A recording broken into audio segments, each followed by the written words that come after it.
Mga kapuso, umabot na sa Isla Verde sa Batangas City ang langis na tumagas mula po sa lumubog na MT Princess Empress. Kinumpirma ito ng Philippine Coast Guard Batangas. Ayon po kay Station Commander Captain Victorino Acosta, sa panayam ng Super Radio DZBB, ina-assess na ang kabuang sukat ng apektadong baybayin. May improvised spill boom at iba pang equipment ang nakadeploy. Nakaantabay na rin ang PCG sa iba pang parte sa Batangas. Ang Isla Verde ay dagdag sa mga tourist spots sa bansa na apektado ng oil spill. Sa ngayon, nasa Calapan Oriental, Mindoro ang remotely operated underwater vehicle ng Japan para sa assessment ng mga lugar na naapektuhan ng oil spill. Naunang nagbabala ang UP Marine Science Institute na posibleng kumalat pa ang oil spill dahil panorte ang direksyon ng hangin. Ayon naman kay Puerto Galera Mayor Rocky Ilagan, negatibo pa sa langis ang dagat sa lugar nila, pero naghahanda na raw sila ng oil spill boom na pangontra. Sa kabila po ng mga hakbang para pigilan nga itong pagkalat ng langis mula po sa lumubog na motor tanker sa Oriental Mindoro, umabot na po ito sa ilang lugar gaya sa Isla Verde sa Batangas.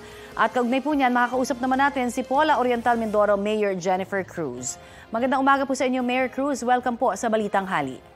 Magandang tanghali po lahat ng nanonood at nakikinig. Yes, makikibalita lamang po kami sa estado ng containment efforts na ginagawa sa oil spill po dyan sa inyong lugar.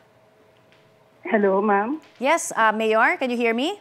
Yes, ma'am. Hello? Yes po, oo. Makikibalita lamang po kami doon sa ginagawang effort sa containment para po sa oil spill dyan sa inyong lugar.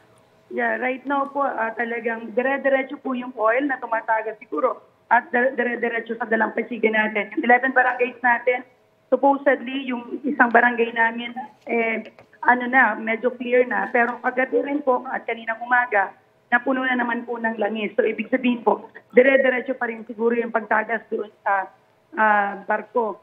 At kinukolekta po ito ng Coast Guard at ng ating mga volunteers, then dinadala po kung saan yung lugar na station.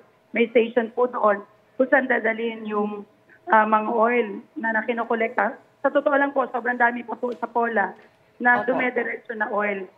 Doon po, nakikita ko nga po sa news na parang yung mga maliliit na tar balls na pupunta sa ibang bayan.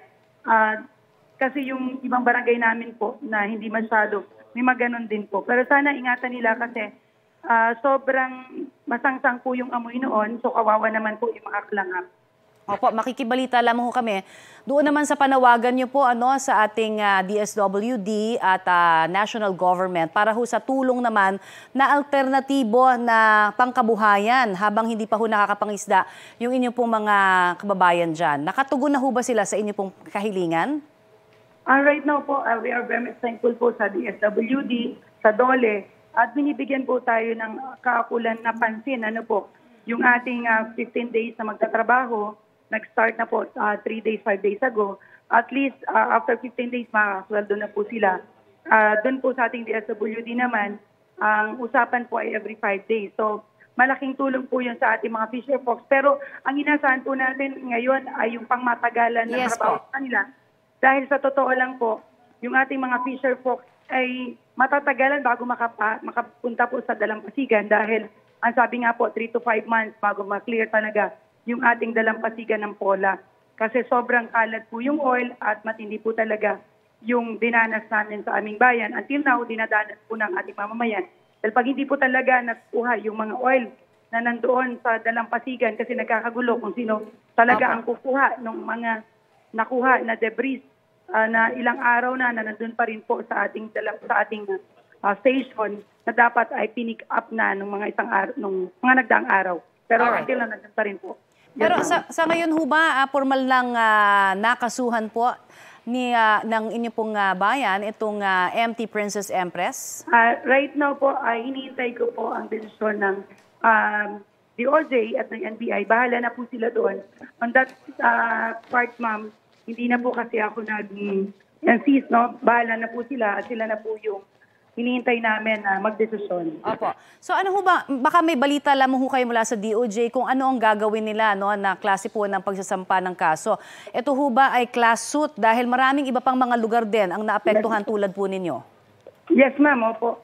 Kasi yun nga po, darating po si DOJ Secretary tomorrow, top train order sa mga class group na ipapile po nila. Alright. Gaano ho katindi yung effect ngayon sa turismo naman? Yes? Mayor?